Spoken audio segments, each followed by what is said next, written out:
Hi ಎಲ್ಲ ನನ್ನ ಸ್ನೇಹಿತರಿಗೂ ನನ್ನ ನಮಸ್ಕಾರ.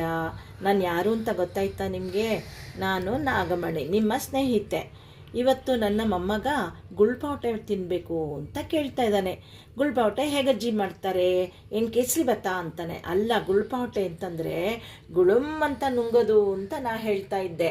ಅದಕ್ಕೆ ಏನೇನು ಸಾಮಾನು ಬೇಕು ಅಂತ ನಿಮ್ಗೆ ಹೇಳ್ಕೊಡ್ತೀನಿ. ತುಂಬ ಚೆನ್ನಾಗಿರುತ್ತೆ ಸ್ವೀಟ್. ಅದು ಹಬ್ಬದಲ್ಲಿ ಮಾಡ್ಬೋದು, ನಿಮ್ಮ ಇಷ್ಟ ಬಂದಾಗೆಲ್ಲ ಮಾಡ್ಕೋತಾ ಇರ್ಬೋದು.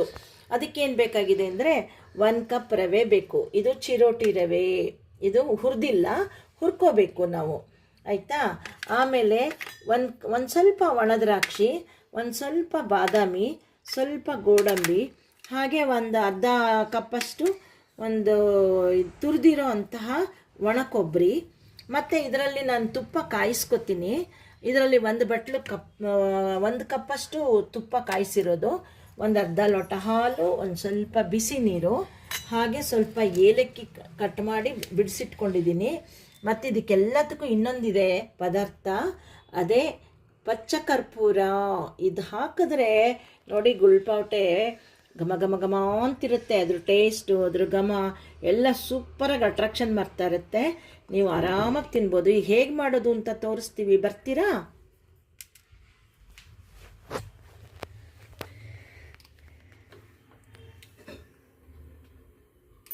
ಸ್ಟವ್ ಹಚ್ಕೊಳ್ಳೋಣ, ಬಾಣಲೆ ಇಡೋಣ.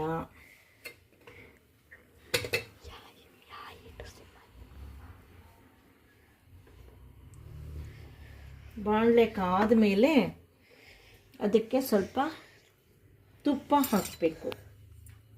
ಬಾಣಲೆ ಒಳಗೆ 1-2 ಸ್ಪೂನಷ್ಟು ತುಪ್ಪ ಹಾಕ್ಕೊಳ್ಳೋಣ.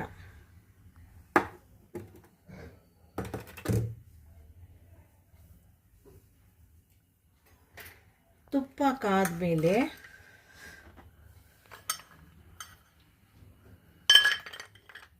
ಒಂದು 8-10 ಗೋಡಂಬಿ ಇಟ್ಕೊಂಡಿದ್ದೀನಿ, ದೊಡ್ಡದು. ಆ 8-10 ಗೋಡಂಬಿನ ಈ ತುಪ್ಪಕ್ಕೆ ಹಾಕೋಣ.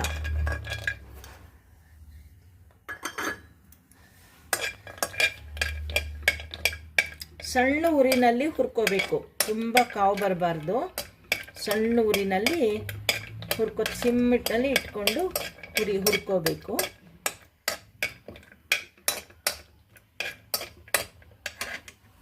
ಈಗ ಬಾದಾಮಿ ಹಾಕೋಣ.